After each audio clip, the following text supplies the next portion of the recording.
Today, let's talk about the first martyr of the Christian church. I'm going to read you from Acts chapter 7, verses 57 and 58, where we read this. Then they cried out with a loud voice, stopped their ears, and ran at him with one accord. And they cast him out of the city and stoned him.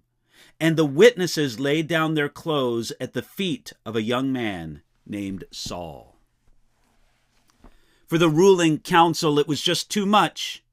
It was too much when Stephen exposed their familiar sins of rejecting those God sent to deliver them, and for exposing their idolatry of the temple. It was too much when Stephen saw the heavens opened and Jesus standing at the place of prestige and honor in heaven.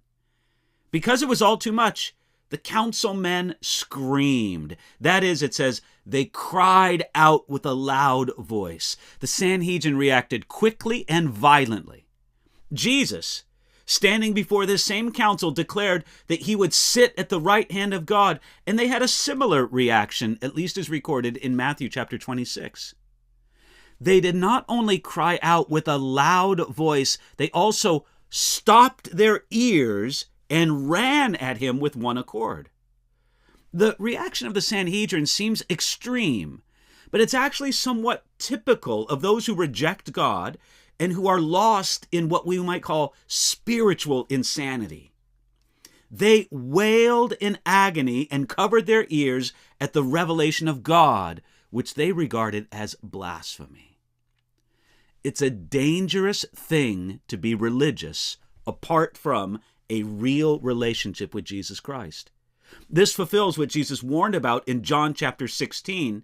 He said this, "Yes, the time is coming when whoever kills you will think that he offers God service, and these things they will do to you because they have not known the Father, nor me."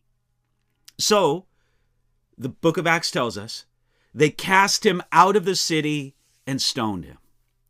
The extent of their rage was shown by the execution of Stephen, which was done without regard to Roman law, and which was also performed according to the traditional Jewish custom, that is stoning. The commentator F.F. Bruce quoted a 2nd century Jewish writing to explain the process of stoning. First, they gave the condemned man the opportunity to confess. Then they stripped off his clothing.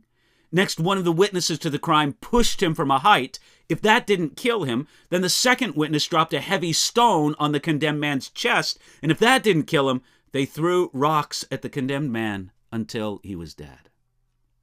In all this, we read, the witnesses laid down their clothes at the feet of a young man named Saul.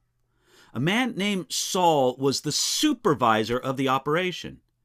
Now, the phrase young man literally means a man in his prime.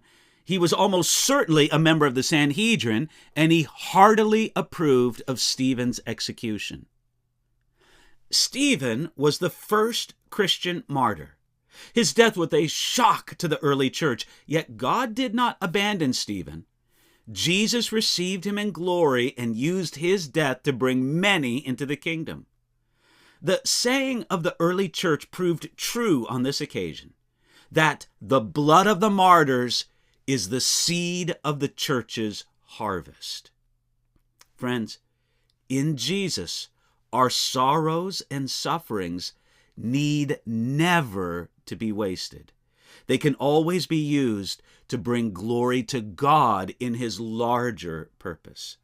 Take comfort in that today.